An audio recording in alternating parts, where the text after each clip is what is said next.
Miguel Ángel Martínez Meucci es doctor en conflicto político y procesos de pacificación de la Universidad Complutense de Madrid, licenciado y magíster en ciencias políticas de la Universidad Central de Venezuela y Simón Bolívar. En Venezuela ha sido profesor e investigador de las universidades Simón Bolívar, Metropolitana y Católica Andrés Bello, profesor asociado y coordinador de la maestría y el doctorado en ciencias políticas de la Universidad Simón Bolívar, profesor asistente en la Universidad Austral de Chile y contratado en la Universidad Francisco de Marroquín de Guatemala, miembro del Comité Académico de CEDICE e investigador asociado de GAPAC. Es autor y coordinador de 4 libros, 16 artículos en revistas arbitradas y 15 capítulos en libros académicos. Consultor político y colaborador de distintas fundaciones y tanques de pensamiento. Bueno, ahora adelante Miguel Ángel con tu Bueno, visión. muchísimas gracias, Aldo, por esta invitación y por supuesto a todos los aquí presentes. Para mí es un honor poder compartir con ustedes algunas de las cosas que vamos a ver ahora sobre la situación de Venezuela en nuestro país. Veo que también están aquí buenos amigos como Hugo y Antonio, que bueno, también conocen de primera mano esta realidad. Y bueno, voy a compartir unas láminas también para ir teniendo como ese apoyo visual. No voy a entrar en cada una de ellas con demasiada profundidad, más que todo tenemos ese apoyo y después, obviamente, lo que me gustaría es dejar un espacio para compartir, para el diálogo y que quizás si hay algún punto sobre el cual queramos profundizar, bueno, pues ahí sí podemos ir a alguno de esos puntos que no haya quedado muy claro o que suscite mayor conversación más adelante.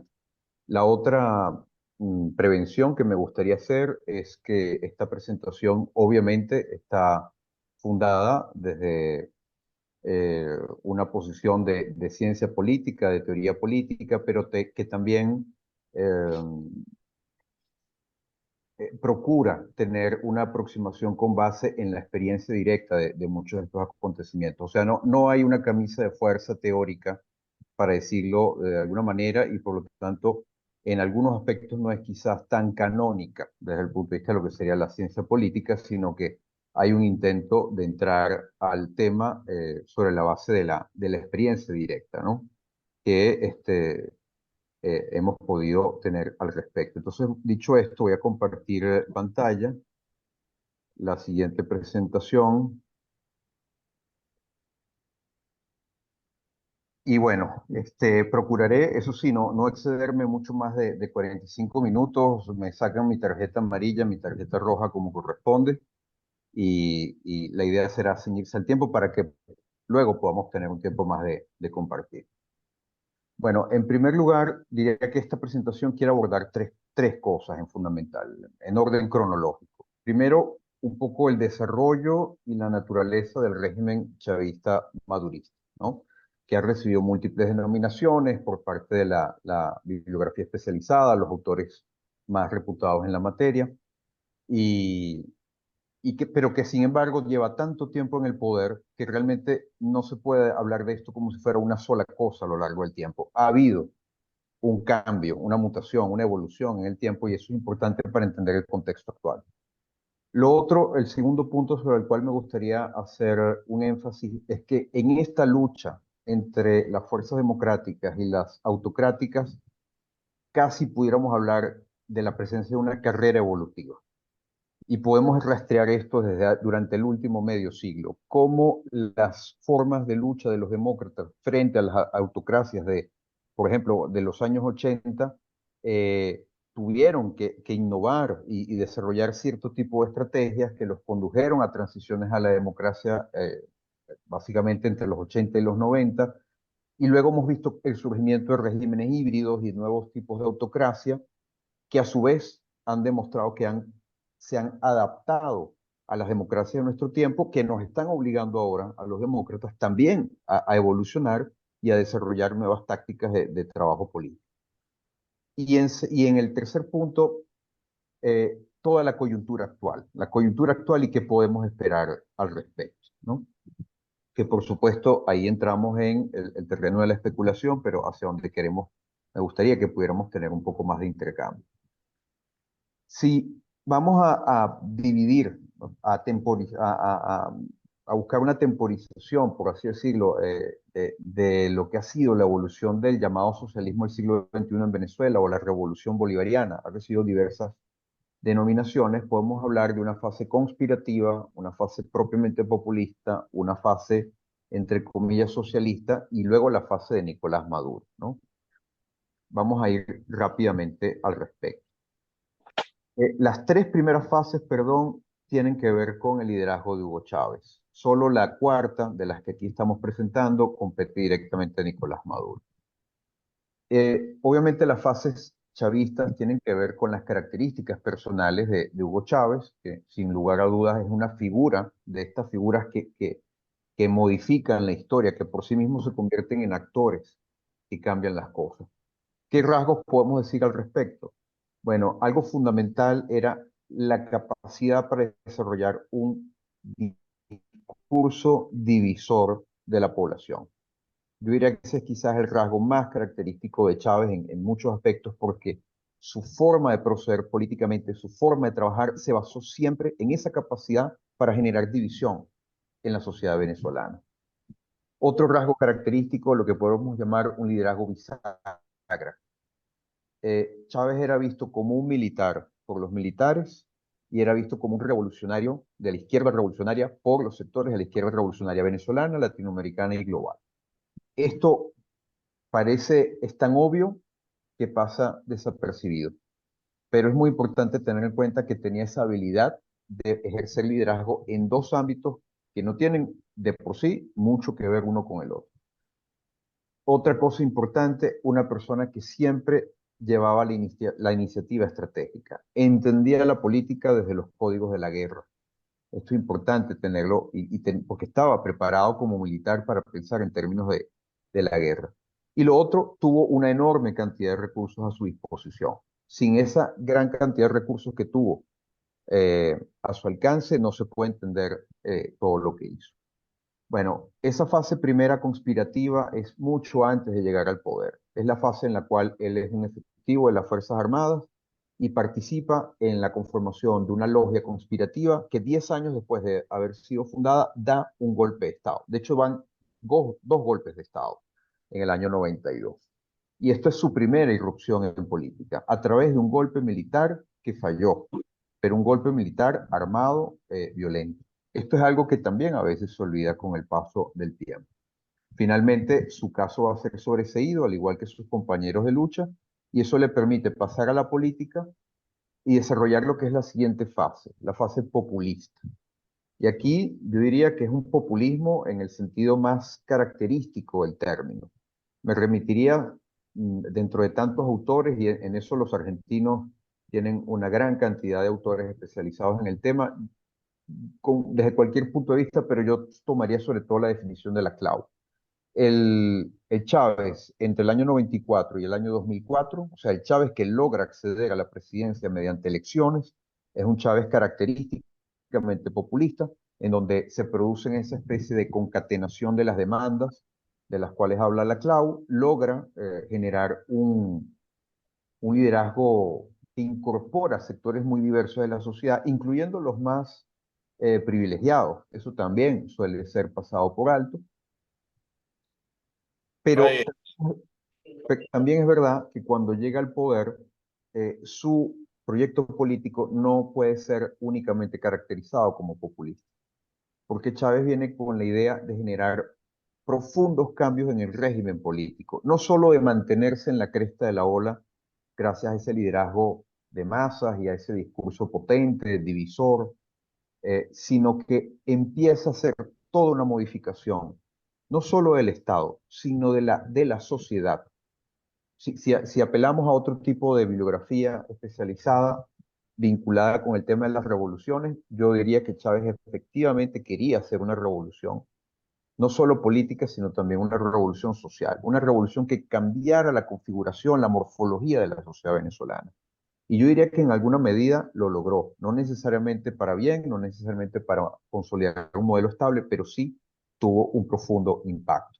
Y esto se ve a través de todos estos elementos que están aquí. No voy a entrar en ellos en detalle porque no, la idea es venirnos más al presente, ¿no? Pero importante saber que en esta fase populista va dando lugar a lo que sería una fase siguiente, que es la fase socialista. Pero un detalle que es importante de cara a lo que nos ocupa hoy en día.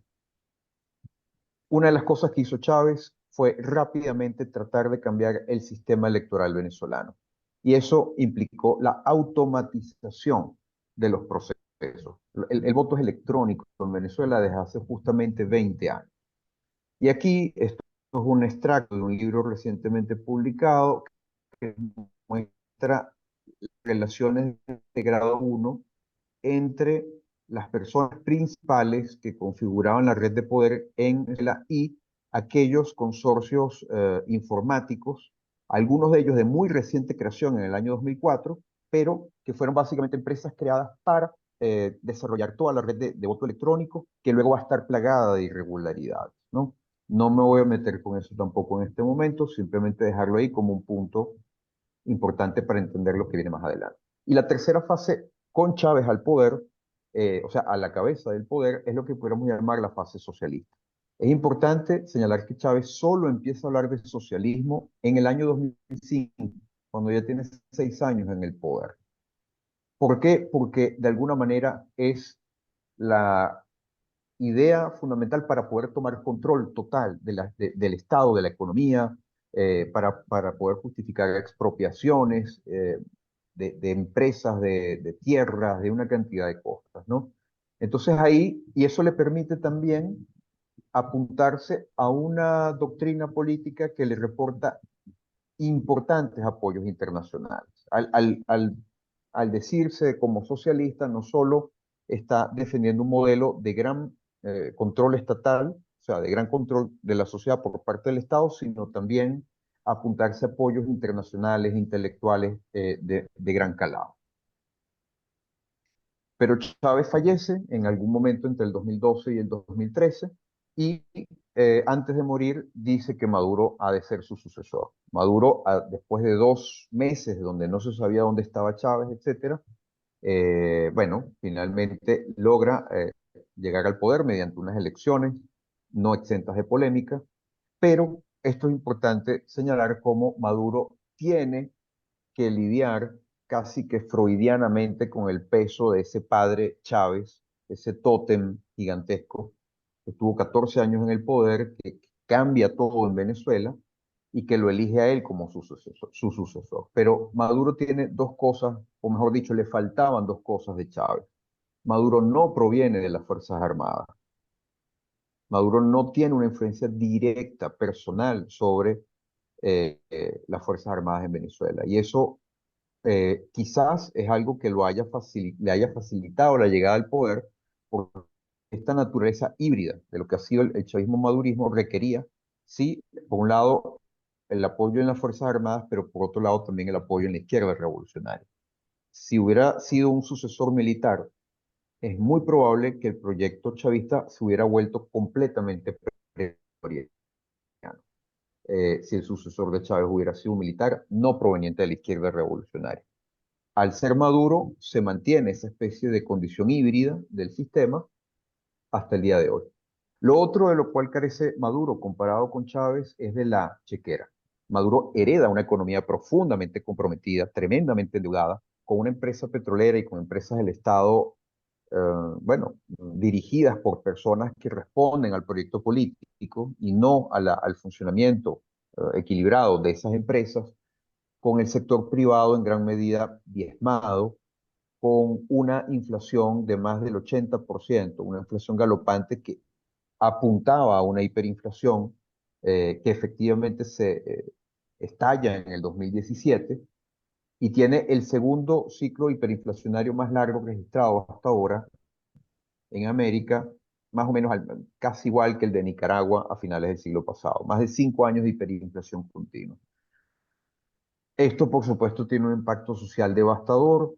No solo propicia dos grandes ciclos de protesta duramente reprimida en los años 14 y 17, sino que también eh, propicia el éxodo de un cuarto de la población del país. Esto implica un cambio de la configuración social total y explica mucho de lo que ha sucedido hasta ahora. Maduro es una persona que, a diferencia de Chávez, le tocó jugar más bien a la defensiva, sin recursos, sin el mismo liderazgo, enfrentando situaciones muy duras con una economía ya muy comprometida y donde él ha tenido que recurrir a la represión y al diálogo con facilitación extranjera, en el cual ha sabido moverse con mucha habilidad para ganar tiempo y dar largas a cualquier tipo de compromiso con otros actores políticos. Entonces, rápidamente, factores de poder, factores con los cuales el chavismo ha logrado mantenerse en el poder. La retórica polarizadora de Chávez, que sin embargo Maduro no tiene.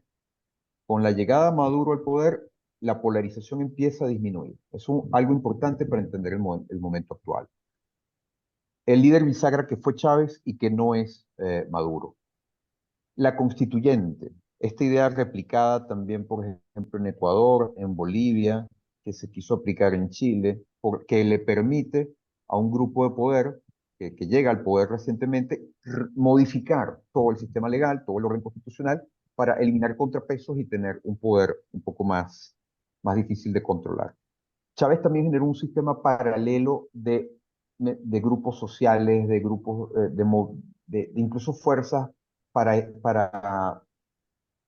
paramilitares, o sea, toda una estructura paralela al Estado que él gobernaba directamente sin tener que mediar con las estructuras formales del Estado. Eso es otro de los factores que le permite al chavismo haberse mantenido en el tiempo. Obviamente la captura de la renta petrolera, la capacidad para neutralizar a la oposición, infiltrándola, hostigándola, cooptándola. Esto permite entender por qué muchas veces la oposición no ha sido tan decisiva o tan eficaz a la hora de confrontar al chavismo. Hay una fuerte vinculación con la Cuba de Fidel Castro y el castrismo en general, que suministra muchos elementos de cómo hacer cierto tipo de cosas, y una política exterior que desde el primer momento está enfocada en reducir los vínculos con las democracias occidentales y fortalecer los vínculos con países como Rusia, China, Irán, Cuba, etc. Esas son quizás las bases que permiten entender por qué este sistema político o esta revolución, por decirlo de alguna manera, se afianza en el poder y cuesta tanto que lo abandone. Vamos entonces al segundo punto de esta charla, que es esta especie de laboratorio en la que ha sido Venezuela, en donde a los demócratas le ha costado mucho dar con algún tipo de fórmula que permita luchar eficientemente contra este proceso de autocratización. Pudiéramos decir, por ejemplo, que obviamente ha habido eh, el ejercicio intelectual, periodístico, de dar la batalla de las ideas. Eso se ha dado en Venezuela, pero no ha sido suficiente para, obviamente, propiciar un cambio político. Obviamente se ha recurrido a las instituciones, eh, pero el cambio constituyente le permitió al chavismo hacer todo un cambio general del sistema legal y constitucional y evadir los posibles cercos legales a los cuales se le hubiera podido haber sometido. Por supuesto, se ha recurrido a la vía electoral, pero ya hemos visto, por eso apuntaba el tema del voto electrónico y de toda la opacidad que se ha manejado en los sistemas electorales en Venezuela. También se ha recurrido al boicot electoral, pero el boicot electoral puede ser empleado puntualmente, pero no es una estrategia sobre la cual se pueda construir una base política, propositiva, etc. Eso también, por así decirlo, fracasó en su momento. Ha habido movilizaciones de parte de la sociedad civil, la gente se ha movilizado masivamente una y otra vez, pero no ha sido suficiente. Ha habido incluso lo que algunos llaman golpes blandos, revoluciones de colores, etcétera. En el 2002, Chávez fue derrocado por 48 horas, pero también eso fracasó. Se ha probado incluso el tema de generar coaliciones, varias coaliciones, para que todo el voto de la oposición fuera canalizado en opciones únicas Eso, sin embargo, no ha dado suficiente resultado. Ha habido protestas violentas o protestas que generan desórdenes callejeros. Tampoco esto ha propiciado un cambio político. Ha habido procesos de diálogo con mediación extranjera, muchos. Esa es una de las áreas que más he trabajado, el tema de la mediación foránea en Venezuela. Ha habido al menos 5 o 6 procesos de diálogo con facilitación foránea, algunos los más recientes por parte del Reino de Noruega, y esto no ha llegado a ningún cambio concreto.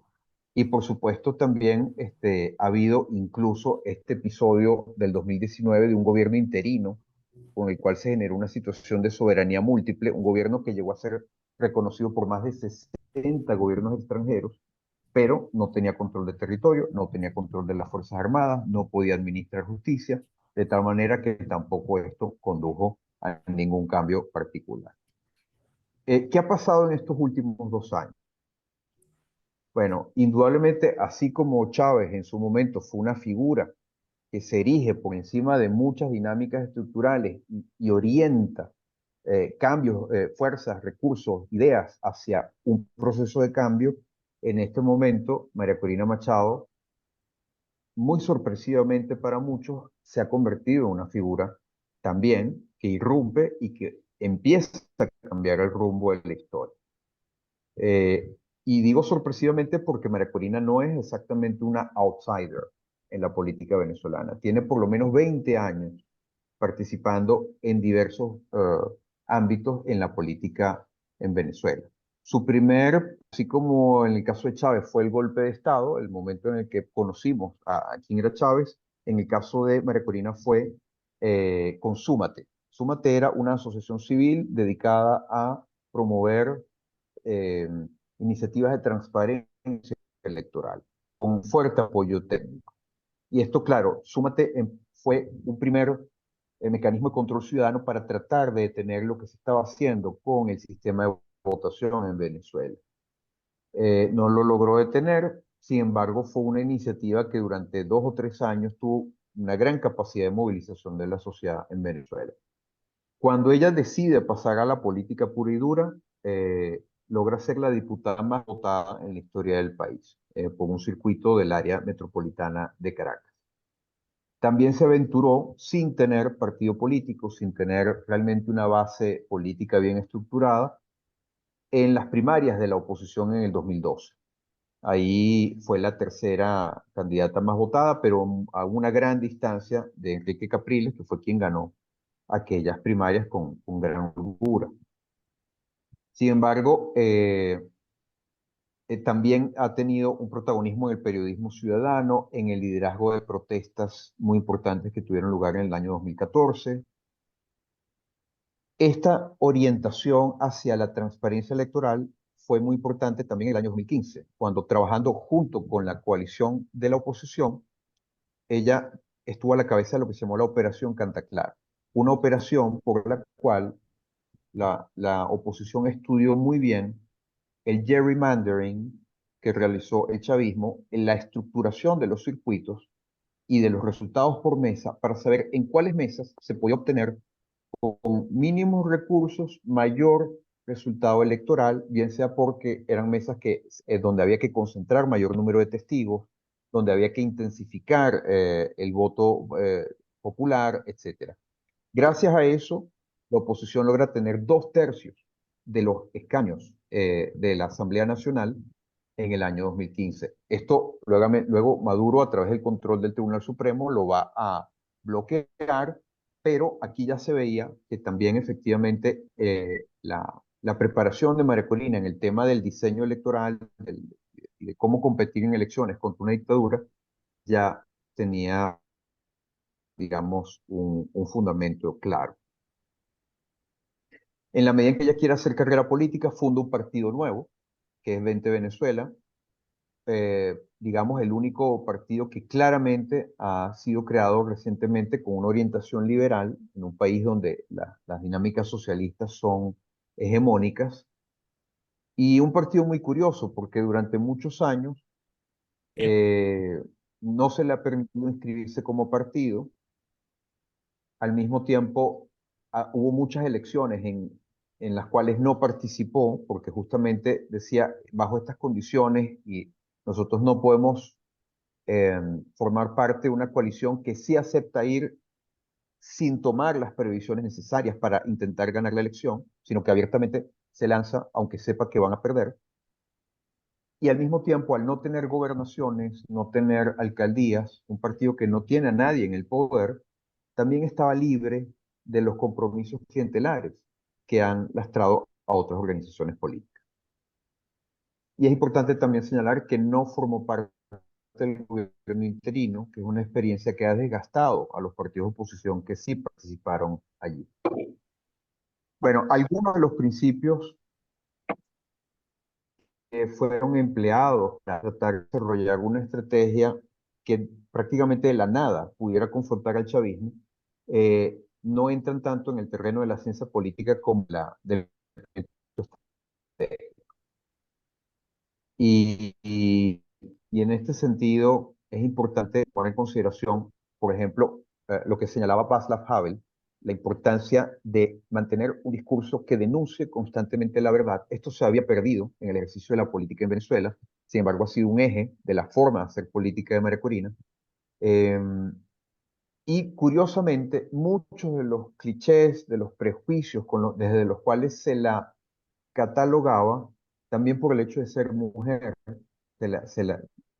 realmente se la menospreció mucho. Sin embargo, todo esto le sirvió para ir haciendo un trabajo político que luego ha sorprendido a muchos por los resultados obtenidos, ¿no? No se le vio venir. Y lo más importante, el giro viene con las primarias del año pasado, en donde ella es prácticamente la única figura política que aboga por hacer unos comicios sin la participación, sin el control del Consejo Nacional Electoral venezolano, que controla Maduro, donde pudiera votar toda la diáspora, los venezolanos afuera, y donde el voto no fuera electrónico, sino que se pudiera contar el voto manualmente. Esto parece una tontería, pero tengamos presente que desde hace 20 años los venezolanos no podían contar, no podían abrir las urnas y contar los votos, presenciar el proceso de recuento. La primera vez en 20 años que esto sucedió fue en las primarias de la oposición de octubre del año pasado. Esto por sí solo generó una atmósfera de renovación en el liderazgo político, de transparencia, de la sensación de que sí se podían hacer las cosas con verdadera participación popular a la luz pública. Y ahí hay un punto de inflexión muy importante para entender por qué a partir de ese momento la ciudadanía en Venezuela empieza a sumarse a un verdadero movimiento ciudadano que ha conducido a lo que hemos visto en las elecciones del 28 de julio. Es importante también ver cómo los ejes de la campaña, los ejes narrativos de la campaña María Corina, se han salido de los asuntos de política que solían acaparar el discurso de las élites y se han ido a las cosas más básicas, no materiales, a los temas, pudiéramos decir, intangibles de una población profundamente depauperada. La sabiduría convencional, por así decirlo, lo que predicaban los analistas en Venezuela, en Caracas, en el extranjero, es que la gente, al estar muy económicamente, requería un discurso de cómo materialmente se podía recuperar el poder adquisitivo de las personas, cómo incluirlos en un sistema económico al amparo del Estado. María Corina Machado optó por un discurso muy distinto, centrado en la recuperación de la dignidad, en la reunificación de las familias. Ella misma como madre, también eso en una sociedad que dicen los sociólogos es matricentrada, como la sociedad venezolana, eso ha impactado profundamente en un país que está profundamente lacerado por la división familiar, por la inmigración masiva, por la depauperación, pero sobre todo por el tipo de dominación al que está sometida actualmente, en donde las personas pueden acceder a ciertos alimentos si no están chequeadas, si no tienen un carnet que les da el chavismo, que se llama el carnet de la patria, si no prueban que han ido a votar a favor de Maduro de alguna manera. Entonces, claro, eso en este contexto ha hecho que la gente haya reaccionado muy favorablemente a un discurso que va hacia estos elementos no materiales, hacia estos elementos trascendentes, ¿no? Y hacia la idea de una reunificación de la familia y del país, en un país que está cansado de la división política. Bueno, todo eso ha sido fundamental y ha hecho que, por ejemplo, todos los elementos por los cuales se intentó detener esta campaña no hayan hecho más que retroalimentarlo. Por ejemplo, María Corina tiene desde hace más de 10 años la prohibición de volar, de tomar vuelos internos y de salir del país.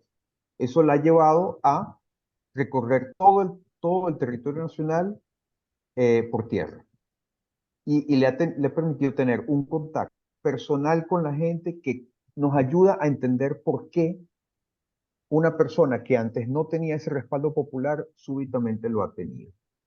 Otro elemento, la ausencia de electricidad, de gas. Había incluso concentraciones en los pueblos de Venezuela en donde les cortaban la luz en el momento en que llegaba la noche y la gente estaba concentrada. Bueno, la gente entonces empezaron a pasar cosas en donde espontáneamente estas imágenes de los teléfonos encendidos se convirtieron en un símbolo de este levantamiento popular silencioso, espontáneo, pero sí masivo. Lo mismo eh, cabría decir, por ejemplo, del hecho de que muchas de las personas, simplemente por prestar un equipo de sonido, por darles de comer a los equipos de la campaña, pues se les cerraban los negocios, se les perseguía políticamente, etcétera. Bueno, eso lo que ha hecho es que espontáneamente las personas que fueron sometidas a este tipo comenzaran a recibir publicidad masiva, apoyo desde dentro y desde fuera de Venezuela. El caso, por ejemplo, de estas señoras que por venderle unas empanadas a los equipos de María Corina les cerraron el negocio, bueno, después fueron famosas, incluso salieron en el New York Times, y la gente les enviaba dinero desde el extranjero para apoyarlo. O sea, cada una de las cosas por las cuales se penalizaba este movimiento empezó a ser objeto de una respuesta popular. La seguridad, el hecho de que grupos armados hostigaban a las caravanas de María Corina, lo que hizo fue que cientos, a veces incluso miles de motociclistas en todo el país empezaron a acompañar espontáneamente estos movimientos, estos traslados de la campaña. Entonces, ¿a qué quiero hacer alusión con todo esto? Al hecho de que lo que estamos viendo no es simplemente una campaña electoral convencional, sino que ha habido un factor de conexión que ha permitido articular un descontento masivo y darle una forma muy específica que ha permitido ganar la elección anterior. A pesar de se inhabilitó a Machado, se inhabilitó a su sucesora, sin embargo, bueno, se permitió competir a una persona que se consideraba relativamente inofensiva, como era Edmundo González. Se pensó que podía ser una persona controlable, manipulable, sin embargo, la candidatura pudo seguir adelante. Aquí vemos rápidamente el tarjetón electoral. Los venezolanos al votar tocan la pantalla, una máquina, en donde ven, estas son las opciones que tiene. Fíjense que Maduro aparece en 13 de las opciones de voto. O sea, uno puede votar por 13 partidos diferentes, pero está votando por Maduro. Y por supuesto están en las zonas que son más fáciles de ubicar.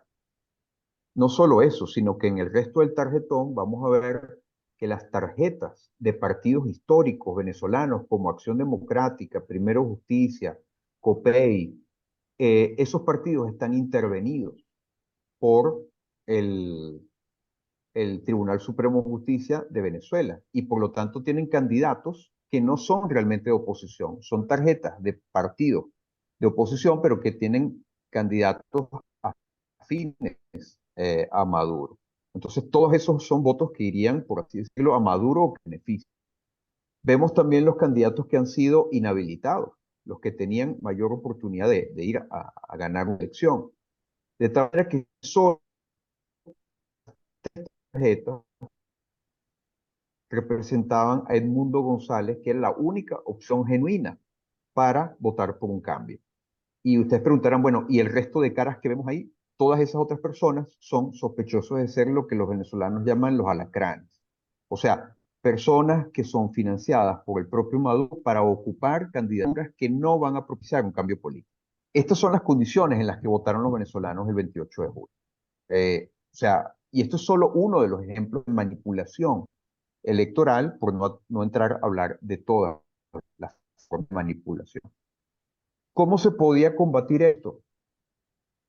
Si además los partidos estaban perseguidos, inhabilitados, si a las cabezas de los partidos prácticamente se les decapitaba, eh, se ideó un sistema de organización comunitaria dirigida, por llamarlo de alguna manera.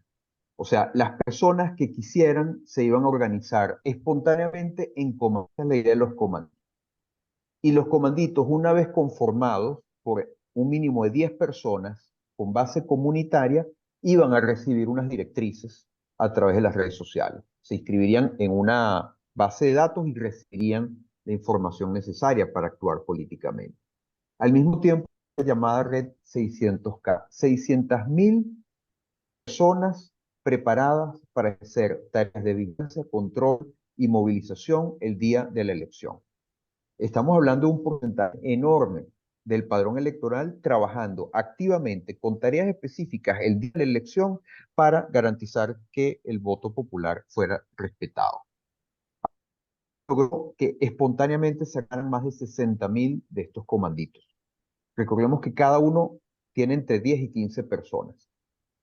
Este es el nivel de movilización y de organización comunitaria al servicio de la elección.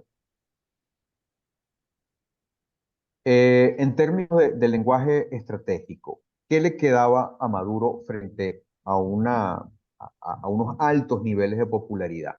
Bueno, básicamente apelar a la violencia, a la amenaza y el manejo del Estado. O sea, por eso es que en la última semana, previo a la elección, él empezó a decir que si él no ganaba venía una guerra civil, empezó a hablar de un baño de sangre, o sea, había una política abierta, directa, de intimidación del electorado.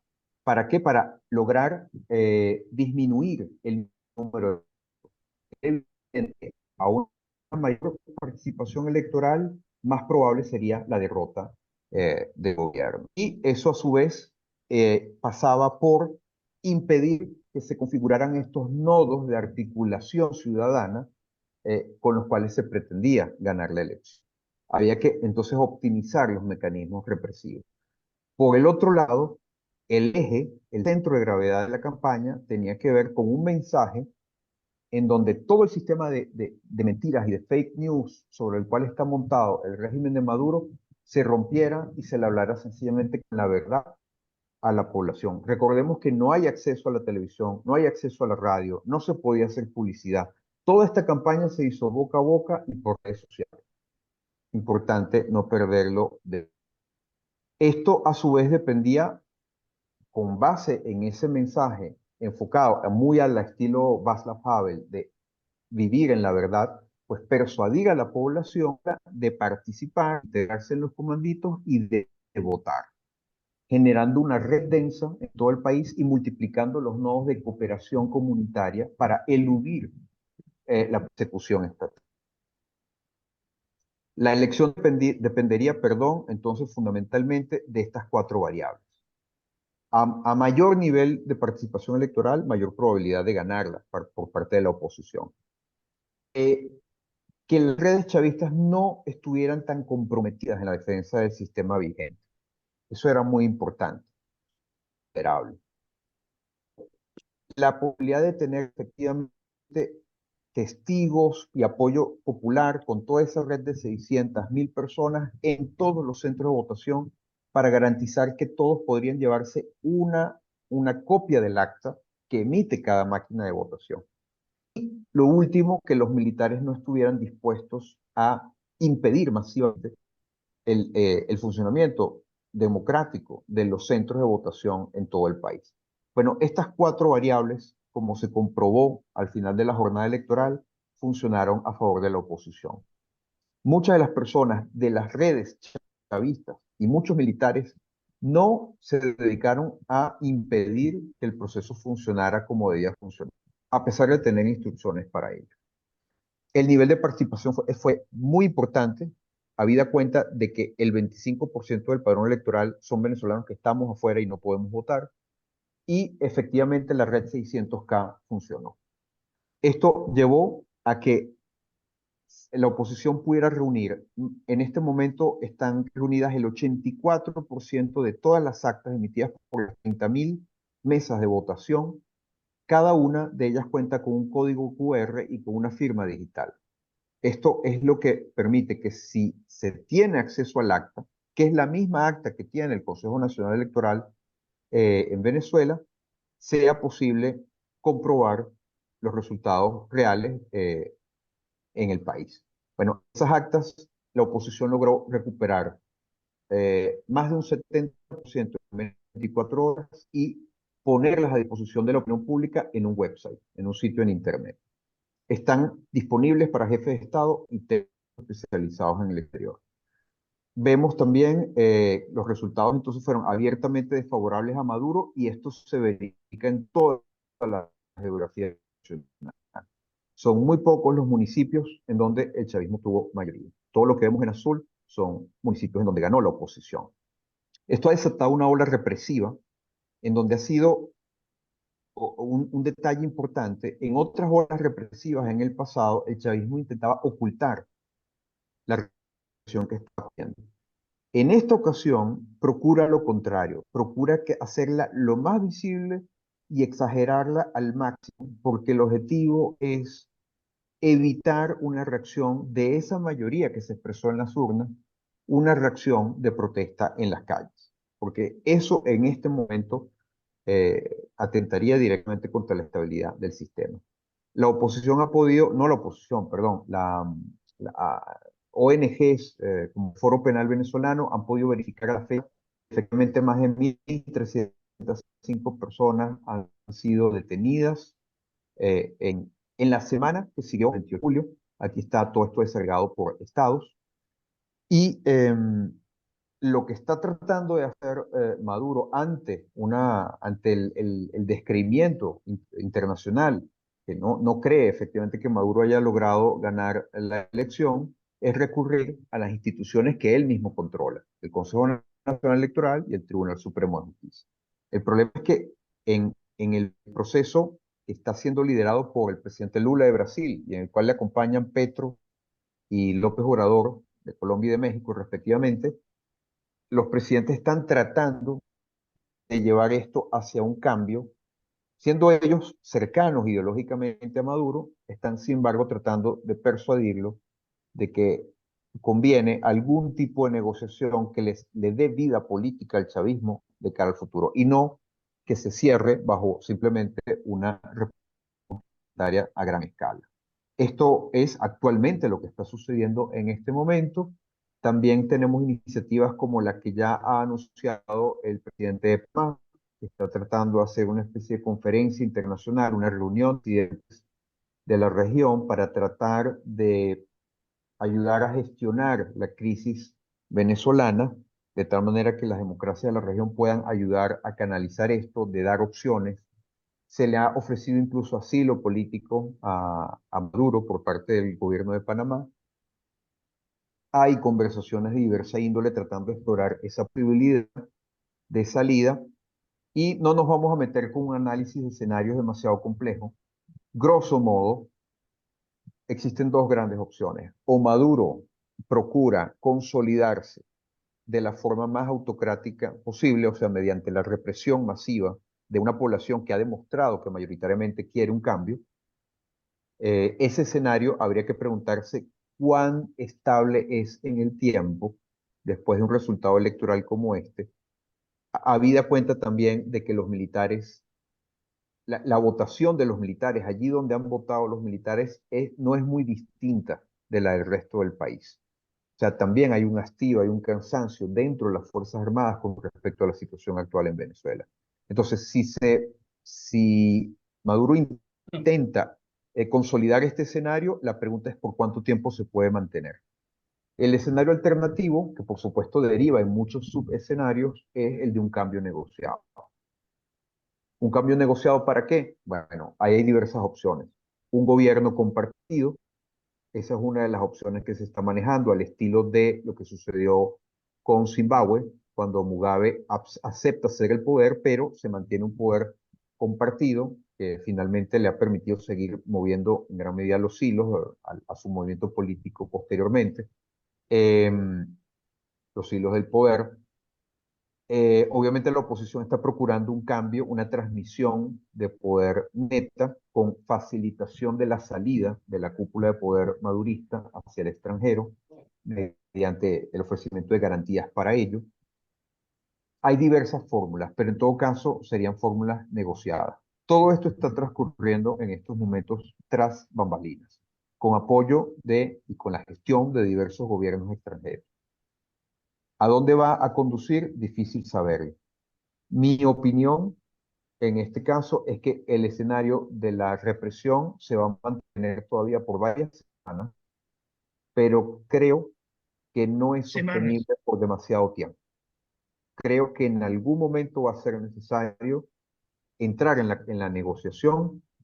Puede resultar particularmente significativo un video que circuló ayer de Nicolás Maduro, en donde visiblemente está muy cansado, no ha dormido, se estaba quedando dormido mientras hablaba, y este factor humano puede ser determinante incluso para el desenlace político en las próximas semanas. Obviamente, si se abre la puerta para un cambio político, la situación va a ser sumamente precaria durante muchos meses y durante varios años. Venezuela es un país que ha perdido buena parte de su capacidad estatal. Paradójicamente, un gobierno que quiso que el Estado lo controlara todo, lo que ha hecho es minar las bases de la estabilidad estatal, y es un país que tiene poca capacidad estatal en este momento. Es difícil sustentar una transición a la democracia con un Estado de baja capacidad, y eso va a ser una de las grandes tareas. Es un Estado que ha perdido su bono demográfico, su población en edad de trabajar ha emigrado en una proporción impresionante. Es un país que necesita reconstruir su red eléctrica, aunque lo pueda hacer relativamente rápido, pero bueno, lo tiene que hacer para poder viabilizar cualquier proceso de recuperación económica.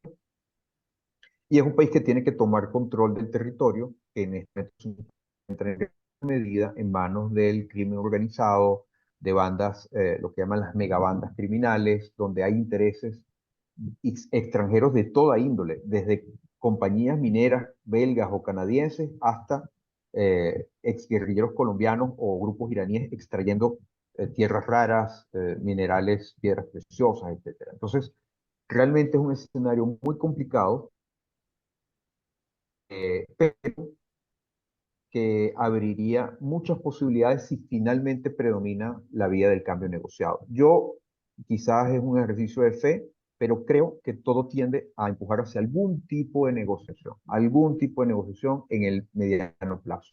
Diría yo, incluso antes de que termine este año, antes de que el nuevo presidente, sea quien sea, asuma el poder el 10 de enero del año que viene. Esa es la fecha pautada constitucionalmente para el nuevo periodo presidencial. Recordemos también que tenemos una nueva Comisión Europea que está tomando el poder entre octubre y noviembre, que va a tener una nueva política hacia Venezuela, posiblemente, y recordemos también que viene un cambio de alguna índole en el gobierno de los Estados Unidos, y esto también va a incorporar nuevos factores de presión internacional. Bueno, lo dejo hasta aquí, no me quiero alargar más. Agradezco muchísimo atención Muy y, interesante y lo que vamos a contó. abrir La la posibilidad represión, de la forma conversar. que se chuparon todas las instituciones. Los partidos de la oposición le sacaban a la gente, los defensaban y ponían tipos de ellos que aparecían como opositores. Date cuenta. Todo liderado por los cubanos. Yo digo que a Maduro le dan garantías, se vaya. Bueno, y lo que están tratando de hacer. Pues, ¿qué estamos? Escucha muy mal. Se lo escuchaba a Felipe, alguien más intentó hablar, no se lo escuchaba claramente, a Felipe sí. Y voy a hacer yo para otro comentario, más que nada comentario, porque algo que dijiste hace un rato me descorazonó un poco, porque yo veía ahora que había países que empezaban a reconocerlo al real presidente electo de Venezuela, y vos decías que cuando fue lo de Guaidó, hubo 62 países que lo reconocieron a Guaidó.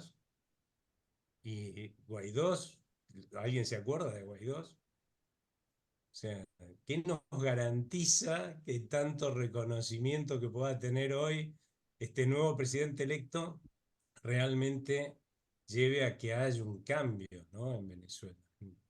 Hago un comentario muy breve porque no, lo que quiero es sencillamente comentar sobre lo que han dicho. No escuché muy bien lo que dijo Felipe, sí entendí que los cubanos, ¿no? Que los cubanos tienen un control importante del mecanismo. Un comentario rápido a los dos, a ambos.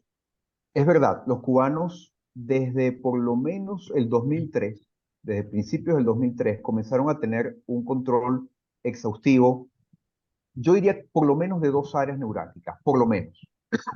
Uno, los servicios de inteligencia y dos, la política exterior. Yo tengo testimonios directos de personas que trabajaron en el servicio exterior en Venezuela en el año 2004. Por ejemplo, recordarán ustedes la Cumbre de las Américas de Mar del Plata del año 2005. Bueno, estaban unas personas tratando de configurar así, por inercia de trabajo diplomático, una agenda de llegar allí, tener algo que decir, y llegaron unos cubanos y les dijeron, no, ustedes no tienen que preparar nada. Aquí ustedes lo que haga Cuba, ustedes van y lo repiten. Ese es todo el papel que deben hacer, y en las rondas del GATT, y en las negociaciones en Hong Kong y en Ginebra, esa era la idea, seguir la pauta que marcaba el gobierno cubano. Entonces, eso es cierto, pero eh, digamos, hay un desgaste de esos mecanismos. O sea, hay un desgaste en el tiempo. Hay un hastío muy grande de muchos sectores que es difícil de cuantificar, que es un imponderable. Pero lo importante es que esta elección ha dejado al descubierto, en alguna medida, hasta dónde llega la influencia de estos sectores, que no ha logrado hacer que los aparatos de vigilancia y control del chavismo funcionaran como han funcionado en otras elecciones. Por eso es que se ha logrado que no solo este resultado, sino que el resultado emergiera a la luz. Entonces, ahí hay un desgaste del tema cubano. Con respecto al tema de Guaidó, totalmente cierto. Uno dice, wow, en aquel momento hubo un reconocimiento diplomático formidable, pero hay una diferencia fundamental, fundamental. La estrategia del gobierno interino era una estrategia en donde el reconocimiento venía de arriba hacia abajo. Era una estrategia fuertemente impulsada por el gobierno norteamericano, concretamente por Donald Trump, y donde en la medida en que los venezolanos veíamos que había un reconocimiento externo, la gente comenzaba a apoyar la iniciativa del gobierno interino. Lo que está sucediendo ahora es totalmente lo contrario. Esto tiene una legitimidad, un respaldo de abajo hacia arriba. Este es un proceso que se construyó dentro de Venezuela, desde los sectores más periféricos de la sociedad venezolana, los más desposeídos, los más rurales, fue del centro a la capital y de abajo hacia arriba. Contra todo pronóstico, porque se decía que como María Corina viene de una familia pudiente, que ya no tenía contacto con los sectores populares, que, bueno, lo que ha pasado es exactamente lo contrario de lo que decían todos los analistas.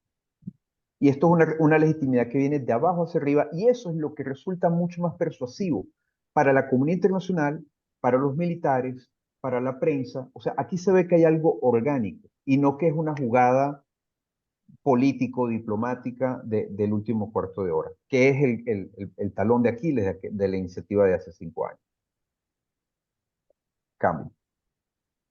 ¿Puedo hacer un comentario? Yo agregaría como uno de los temas decisivos en todo este problema es que Cuba misma está en una crisis pavorosa. O sea, la capacidad de actuar en otro escenario cuando no pueden controlar su propio país.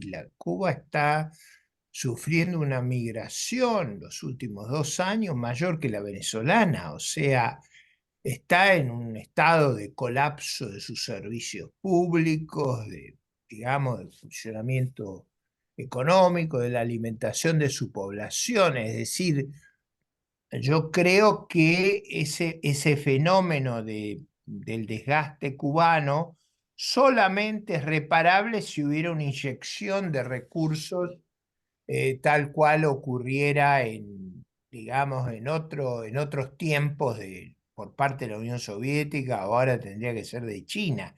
Y yo no veo, digamos, en la forma de actuar de China esa ideología, más bien veo negocios, y no veo el negocio de sostener dos regímenes tan gravosos, es decir, parasitario el cubano y con un nivel de destrucción simplemente, digamos, reconstruir la red eléctrica, el funcionamiento de digamos, de los mecanismos de intercambio, la reparación de la infraestructura venezolana, van a necesitar un apoyo de una envergadura, yo diría, un plan Marshall prácticamente. Y yo no los veo en condiciones de ofrecer eso ni a Rusia, ni a Irán, ni a China. O sea, la idea de que la Guardia Penitenciaria puede tener a todo en la penitenciaría suponía cierta holgura para la Guardia Penitenciaria, pero eso se acabó. Eso es lo que yo creo que es una novedad. Es el primer punto que quería hacer. El segundo es toda esta negociación que Miguel nos ha planteado. A mí lo que me parece que si se prolonga mucho es muy complejo de mantener a la población movilizada. O sea, porque acá todo el poder de Marina Corina es la capacidad de movilizar. Ahora, después de varios meses, el desgaste es muy fuerte, pero la novedad que yo no conocía y que me ha dejado muy impactado de la exposición de Miguel es que en los lugares donde votaron la Fuerza Armada y la Fuerza de Seguridad los resultados fueron parecidos. Bueno, eso crea una realidad dramática. Esos son mis Sí, comentarios. excelente, sí, totalmente de acuerdo. Esos son puntos neurálgicos.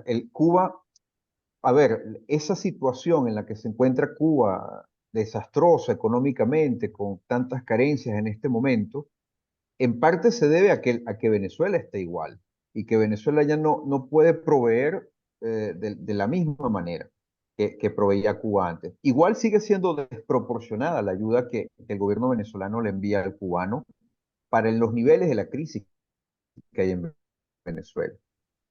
Y claro, esto tiene dos caras desde mi punto de vista. Uno, es verdad, están desmantelados, no desmantelados, están en una situación muy precaria que puede afectar su funcionamiento.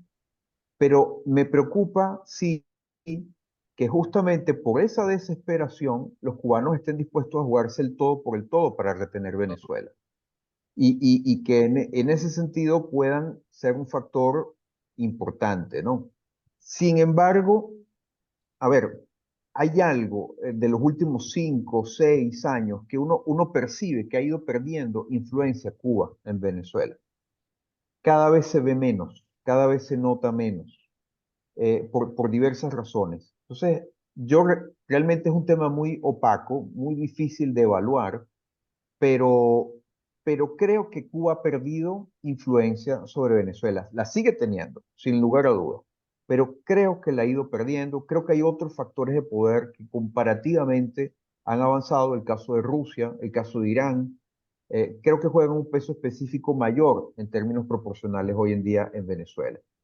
Y claro, esto también nos pone en ese juego geopolítico tremendo en donde China efectivamente quiere estabilidad. China no le conviene un gobierno realmente democrático, prooccidental, le conviene algo eh, disidente de las democracias liberales occidentales, pero le conviene algún tipo de orden en líneas generales.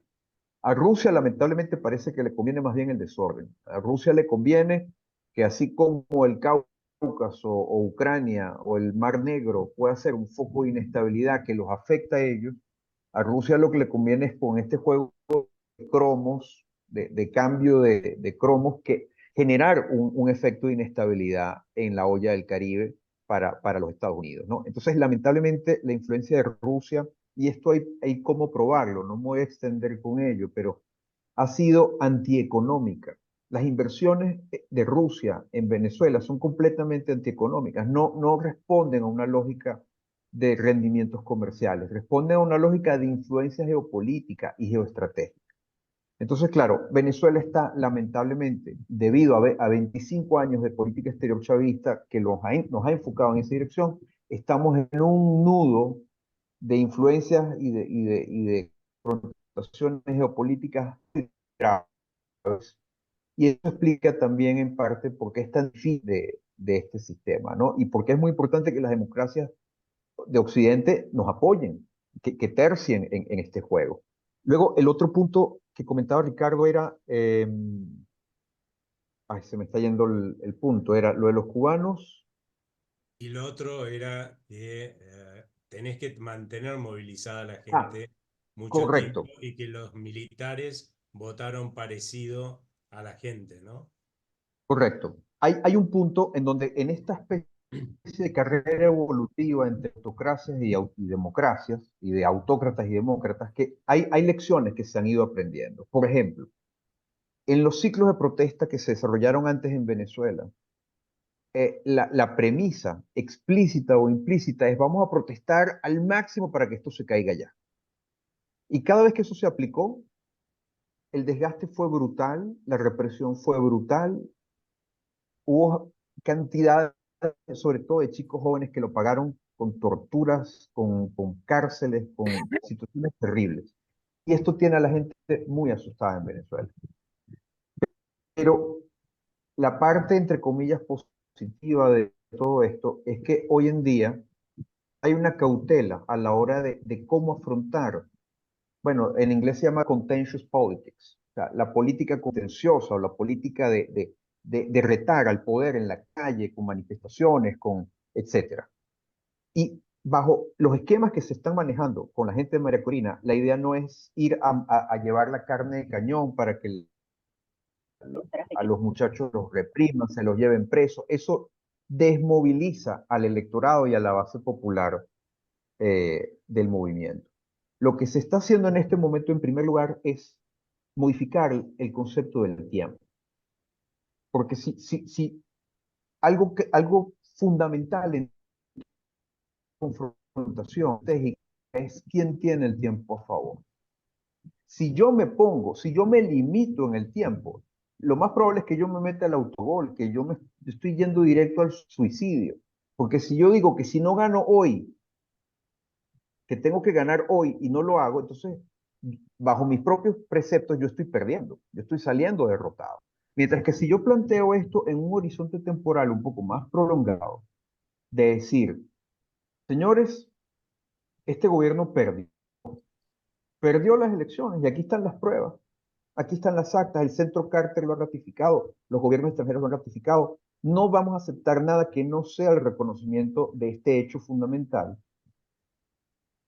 El tiempo se puede prolongar, pero vamos a ver cómo resolvemos esto. Pero no hay una vuelta atrás a partir de este resultado. Entonces ahí el tiempo comienza a jugar más bien en contra de Maduro.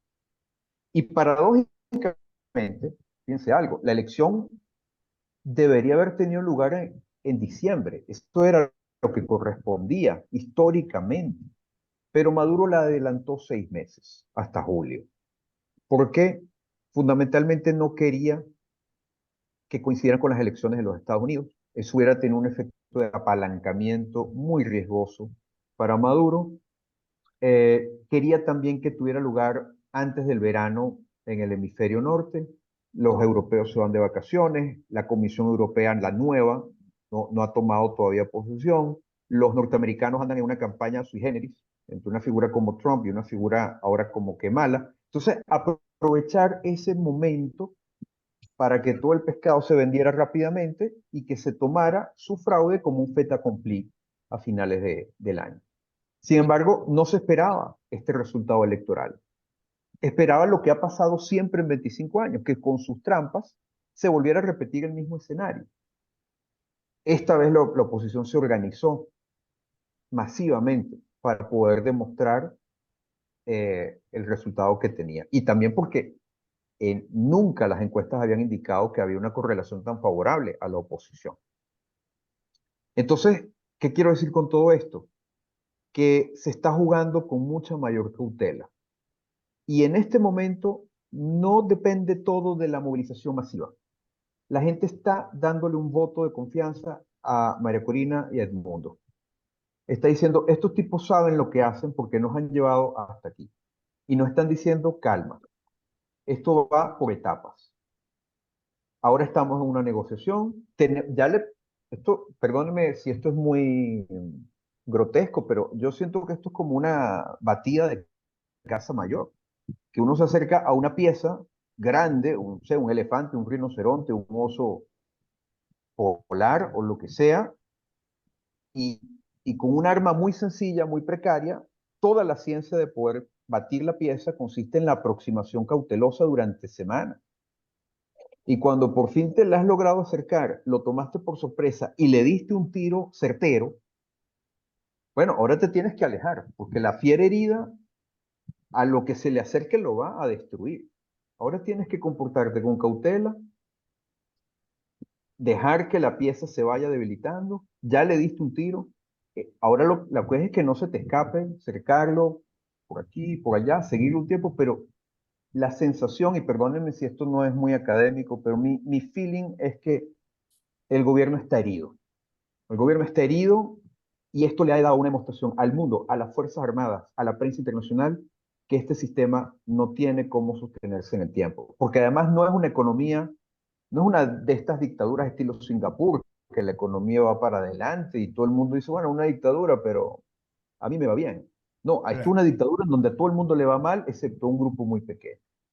Ese es Entonces, un punto, Miguel, que es muy importante. No solo eso, sino que el drama de Cuba se ha vuelto hoy el paradigma de lo que uno no quisiera, o sea, la caída, ya no hay argumento que valga, ni los propios partidarios del régimen arguyen, a nadie se le ocurriría que eso funciona, no funciona nada, nada.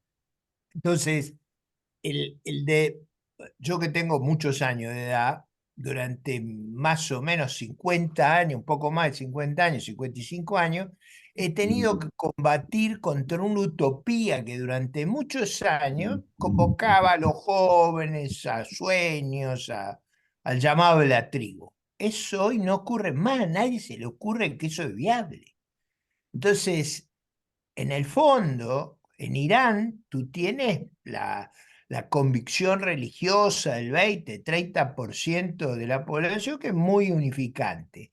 En Rusia tenés el mecanismo nacionalista y un país en guerra. En China tenés que la economía funciona. Acá no, es todo al revés. Es decir, en el centro del poder, que es La Habana, está todo quebrado. Entonces, yo creo que el virrey, ¿cómo se dice? La figura intermedia, ahí está todo de raíz afectado. No sé si hay algún mecanismo de recuperación, no se me ocurre a mí. Sí se me ocurre que eso puede alargarse, eso es un problema serio. correcto. Ese es el punto. O sea, se va a alargar tanto como puedan, van a movilizar todos los recursos que tengan, pero realmente se ve difícil que esto se mantenga.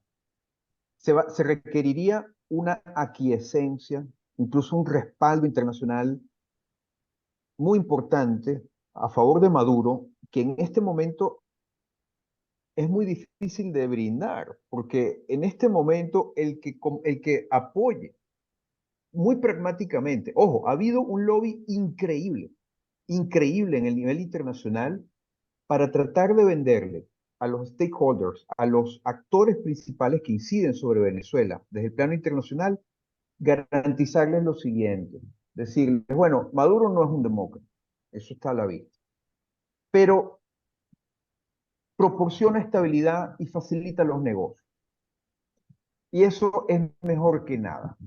Ese lobby ha sido increíble. Este lobby ha sido pagado por, es importante saberlo, actores políticos de toda índole y económicos que han comprado bonos de PDVSA, bonos emitidos por PDVSA durante la última década a más del 7,5% en dólares, que han cesado pagos desde hace unos años. Estos señores quieren que les paguen esos rendimientos atrasados de un montón de años de PDVSA. Esos señores han pagado lobistas, encuestadores, periodistas, toda clase de actores en la prensa, en el Congreso de los Estados Unidos, en Europa, para tratar de convencernos de que Maduro no es tan malo, ¿no? Y esto se sabe poco, pero es la pura verdad, eso es comprobable. Y los gobiernos, lamentablemente, gobiernos de un socialismo democrático, que podrá ser cuestionado desde muchos puntos de vista, pero que han respetado las reglas fundamentales de la democracia, sin embargo, apoyaban a regímenes o han venido apoyando regímenes como el cubano, el venezolano, el nicaragüense. Bueno, eso hoy en día, después de este resultado electoral comprobable, es políticamente más difícil. Esto le ha elevado el costo a quienes quieran barnizar a la dictadura de Maduro. Y no solo eso, sino que de estos tres países que están intentando facilitar algún tipo de entendimiento, México, Colombia y Brasil, dos son fronterizos con Venezuela y serán amigos de Maduro, por decirlo de alguna manera, pero ellos saben que si Venezuela no se estabiliza, le cae 1 millón de venezolanos a cada uno en los próximos meses. Y con 1 millón de venezolanos más, esos gobiernos pueden perder la posibilidad de una reelección de sus partidos políticos. Entonces, aquí hay factores pragmáticos que están jugando por primera vez, como nunca hasta ahora, para que se presione por un entendimiento de alguna índole. No sabemos cuál puede ser el resultado, no sabemos cuál puede ser la escala, pero yo sí creo que en este momento la comunidad internacional no puede tragar tan fácilmente como en otras ocasiones un fraude electoral. Vemos también la posición del presidente Boric de Chile. Si Boric no toma la posición que tomó la semana pasada, en donde dice, mira, esto nosotros no, por aquí no tragamos, se le rompe, se le viene abajo el gobierno por la crítica que tiene la opinión pública. Porque le van a decir, por culpa de eso nos va a caer otro 500.000 de venezolanos y nos cae el tren de Aragua y esto se nos vuelve un desastre. Entonces, esos factores no existían hace 5 o 10 años y están jugando un rol importante. Miguel, nos preguntamos siempre cómo se llega a esta situación dentro de las Fuerzas Armadas venezolanas bajo los altos mandos. La fiera herida que busca sobrevivir no va a morir de un golpe de afuera, va a morir de un golpe de adentro. ¿Eso cómo lo ves? Bueno, fíjense, hay esto es un poco pedante, pero desde hace un tiempo, desde hace mucho tiempo, la idea de que es interesante cómo las dictaduras que sobrevienen a partir de revoluciones eh, se estabilizan en el poder, entre otras cosas porque fracturan por completo la estructura de las Fuerzas Armadas del país.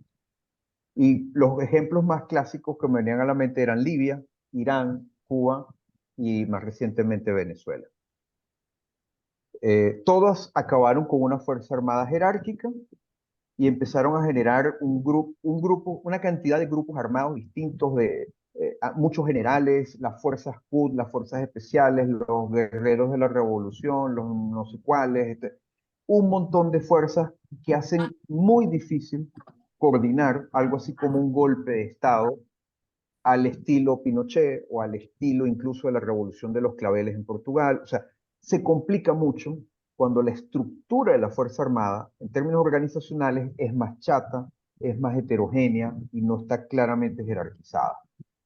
Después salió, creo que Steven Levitsky sacó un libro fabuloso en donde trabajó esta tesis y me madrugaron, pues, no, nunca llegué a trabajar. Pero sí hay algo en este tipo de gobiernos revolucionarios que entienden que es muy peligroso dejar una Fuerza Armada jerárquica intacta, porque en el momento que los militares cambian de opinión, 3 o 4 generales se ponen de acuerdo y hacen un cambio. Entonces, las Fuerzas Armadas que existen hoy en día en Venezuela hacen muy complicado que actúen como un solo actor. como con espíritu de cuerpo. No se sabe el número de generales que hay en Venezuela. Hay algunos que dicen que hay más de 2000 generales en Venezuela, más que en toda la OTAN. Pero claro, no son generales que todos tienen comando de tropa. O sea, muchas de esas figuras que se llaman generales en Venezuela son realmente algo así como comisarios políticos que ejercen su labor de vigilancia y de extorsión en zonas específicas del territorio nacional. Entonces, los que realmente manejan tropa son pocos. Y por otro lado, el control de la población se hace sobre todo mediante policías secretas o policías políticas. Hay toda una serie de cuerpos, el DIGESIM, la DIM, el SEBIN, o sea, hay una cantidad de cuerpos de policías que generan la persecución específica y que la hacen a pequeña escala y con carácter ejemplarizante. Entonces, claro, en este entramado es difícil imaginar una posición de conjunto que se manifieste de alguna manera, pacífica o violenta por parte de las Fuerzas Armadas. Y luego los niveles de corrupción enormes, enormes en los que están sumidos ese generalato, ese alto mando militar. Más la vigilancia interna con inteligencia cubana. Entonces, claro, todo esto complica el papel de la Fuerza Armada como actor. Y mi impresión es que ellos ejercen un papel más por omisión que por acción. Por ejemplo, lo que vimos en la elección. Ellos fueron determinantes para que el resultado electoral fuera el que finalmente trascendió, pero por omisión, porque dejaron de hacer cosas que se le pidió que hicieran. Pero ahora es difícil saber cómo podrían actuar propositivamente, o lo que en la jerga se llama el pronunciamiento. Es difícil imaginar un pronunciamiento. Ahora, que sea difícil no quiere decir que sea imposible, sobre todo en una coyuntura tan particular como la que se está viviendo ahora. Lo que sí creo es que eso va a estar muy mediado por las negociaciones políticas, muy mediado por las negociaciones y por algún tipo de garantías que puedan recibir el generalato con respecto al tipo de cambio político que pudiera tener lugar. Eso pudiera ser determinante. Pero lo que es importante de base es que la posición de los militares no es demasiado diferente a la que se expresó en urnas por parte del resto de la población el 28 de julio. Cambio. Gracias, muy bueno. Muy bien, Aldo. Si yo diría que lo hemos exprimido a nuestro amigo al máximo y nos hemos cultivado, digamos, de una manera, por lo menos en mi caso, extraordinaria. Así que estamos muy agradecidos, Miguel, por una formidable exposición y además porque nos ayudás a tener el equilibrio, la cautela que necesitamos también nosotros para actuar fecundamente en el caso de Venezuela. Es decir, no alentar caminos equivocados o nihilistas, sino alentar algo que permita reversar esa historia de decadencia, de brutalidad, de dictadura, digamos, de un régimen repudiable, pero que ha permanecido mucho tiempo. Así que en el Instituto de Política Económica, en la Academia Nacional de Ciencias Morales y Políticas, con la gran preparación que ha hecho Aldo Abrán de esta conferencia, te estamos inmensamente agradecidos y valoramos enormemente el esfuerzo, como así también debo decirte que nos comprometemos a tratar de ser un factor de luz, de antorcha en este proceso y no complicar más las cosas que de por sí son tan difíciles. Muchas gracias, Miguel. Bueno, Muchas por mi gracias. parte, no más que agradecer, muy agradecido por esta oportunidad. Realmente extraordinario poder compartir con todos ustedes y me quedo con esa última reflexión que hace Ricardo. No tomar caminos estrafalarios, ¿no? Al final, la política trata de la gente y la estrategia siempre es cómo le llegas a la gente, cómo le llegas a la gente. A veces hay que ser un poco hay que innovar, hay que romper los moldes para poder llamar la atención de la gente, sobre todo en una época de teléfonos, o sea, donde la gente ve las cosas 5 segundos y luego ya se distrae. Pero siempre es la gente, siempre es la gente. Muchas gracias Muchas Aldo, gracias. por haber organizado una jornada tan formidable. Muchas gracias a Ah, todos.